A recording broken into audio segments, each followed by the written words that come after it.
Right, so Keir Starmer is going for the triple crown in the corruption stakes, heading into Christmas and New Year, it seems. As for the third day in a row, what should be massive headlines and condemnation of scandal is met with largely silence from the mainstream media. Already his Corruption Minister Tulip Siddiq is embroiled in allegations of being part of a multi-billion-pound infrastructure fraud in Bangladesh, together with members of her formerly ruling family in Bangladesh. So, a corruption minister involved in allegations of corruption, but Starmer still has full confidence in her to oversee financial corruption allegations here in the UK.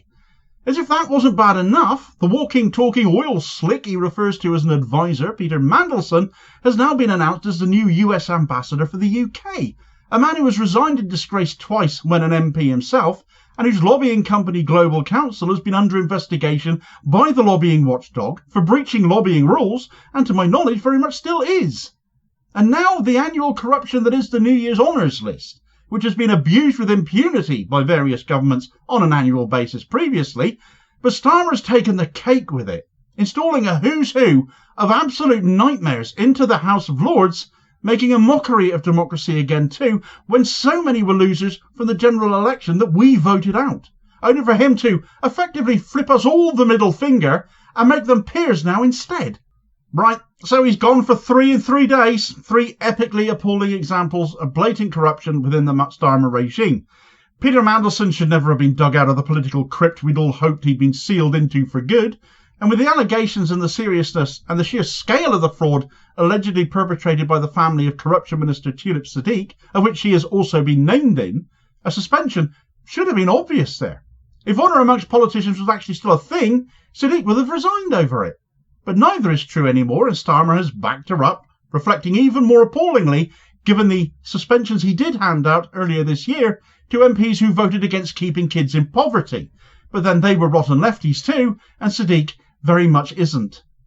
But now we're on to New Year's honours lists, and whilst this has garnered a fair bit more attention in the media since Keir Starmer was determined previously to abolish the House of Lords, that soon turned out to be yet another in the very, very long list of lies he's told to the nation, and is now stuffing another 30 peers into the already overstuffed and completely undemocratic upper chamber of our farce of a democracy, and it's made all the worse considering who some of these 30 actually are, because he's putting some proper rancid individuals in there.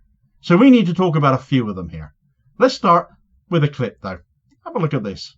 This has been rewarding cronies, and that's just not on. And Keir Starmer would never do that. He would never exploit the honour system to do what Boris Johnson has done. That was a very quick clip there of one of several former Labour MPs to lose their seats in the general election, despite Keir Starmer's landslide. People we, the electorate, rejected.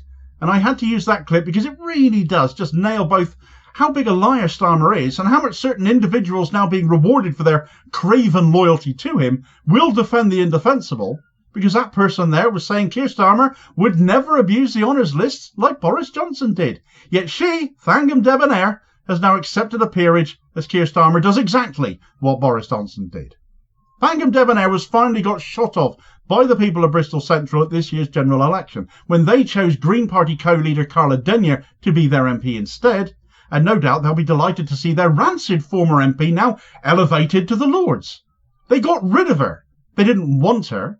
Democracy rejected her, and Starmer has walked all over it to stuff her in the Lords. This is a blatant reward for loyalty, as the Lords is always abused in the name of. But one of the possible reasons Debonair lost her seat was because the Greens had told Bristol that she'd have to toe Starmer's oppressive lines as an MP, and of course we know that's true, and that even if she lost, she'd soon end up being elevated to the Lords instead.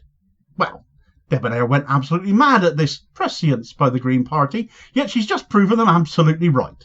A bigger reason she lost her seat was because she didn't back a ceasefire in Gaza and went out protesting that she did.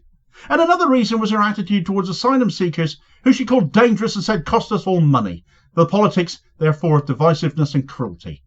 Bristol rejected that. Starmer has ignored them and shoved her back into the parliamentary process anyway. This is literally a reward for a Starmer crony for failure. But she's not the only figure from Bristol Labour on their way to the Lords either, though, as former Mayor of Bristol Marvin Rees is as well, a man out of a job after Bristol voted to abolish his post. The poster child for the Jeremy Corbyn anti-Semitism scam, Luciana Berger, is also going to the Lords to represent Labour.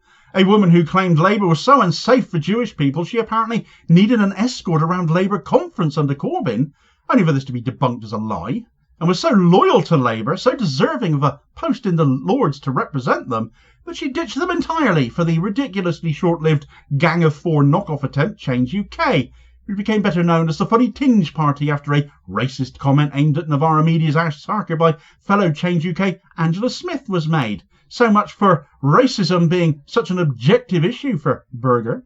And after that all collapsed, she joined in campaign for the Lib Dems. She's since been readmitted to Labour and will now be a Labour peer. What an absolute joke. But it's just the tip of the iceberg where it comes to Zionism, though. Jewish Labour Movement chair, the ridiculous Mike Katz, is also going to the House of Lords. The JLM were literally come into existence. They were literally created to undermine Corbyn by weaponising anti-Semitism, and their chairman is now getting rewarded for that. Katz is the kind of guy who will criticise a Tory like Alan Duncan for speaking up for Palestinians by dragging Corbyn into that conversation.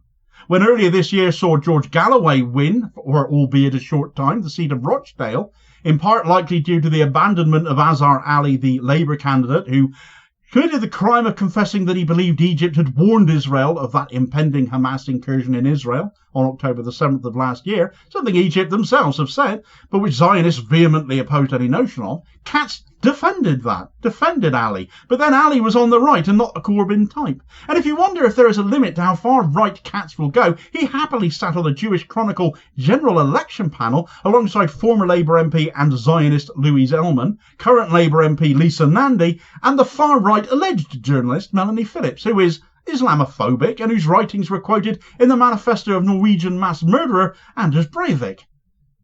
Also getting a peerage is right-wing, again, former Labour MP Steve McCabe, the former chair of Labour Friends of Israel, incidentally, who went out campaigning at the general election, made an appalling racist comment on one doorstep when told they weren't voting Labour as to whether they were voting for the Hamas supporter instead, referring to the independent challenger in that seat being a former chair of the Palestine Solidarity Committee, implying that being pro-Palestine and offering solidarity with the Palestinian people is to be pro-Hamas. How very charming, Steve. Unfortunately for him, the entire exchange was recorded on the resident's Ring doorbell and it got uploaded to social media and went viral. A reward for not only failure, but racism in this case, therefore. McCabe was not the only former MP who had stepped down to make way for others to get a safe seat that Starmer really wanted in Parliament, though. There's a few he at least can keep his word to, it seems. Lynn Brown, the former MP for West Ham, for example, is going to the Lords, having stood aside in her seat for James Asser, the Labour National Executive Committee chairman. And we all know a few National Executive wrong-uns got elected to Parliament this year. There's numerous others. But other notable inclusions in this category include Kevin Brennan, Julie Elliott, Margaret Curran and Phil Wilson, whose only real claim to fame, aside from having occupied Tony Blair's old seat of Sedgefield, was to accuse then lefty Labour MP Laura Pidcock of avoiding questions over anti-Semitism at the Durham Miners' Gala, again becoming a prerequisite for a gong under Starmer, it seems, as he did this alongside several other right-wing MPs, including Wes Streeting and Rosie Duffield. Pidcock now having left Labour entirely, such is the state of it under Starmer, and more power to her for doing that. Starmer's resigned and disgraced, scandalised former Chief of Staff Sue Gray is also going to the Lords. Starmer's former General Secretary for the Labour Party and a man who is, as far as I'm aware, still implicated in ongoing investigations regarding the widely considered very dodgy Anona-voter internal Labour election voting system, David Evans, is also going to the Lords. The former right-wing First Minister of Wales, Carwyn Jones, is getting a gong, though not, of course, his far more left-wing successor and now also former First Minister of Wales, Mark Drakeford.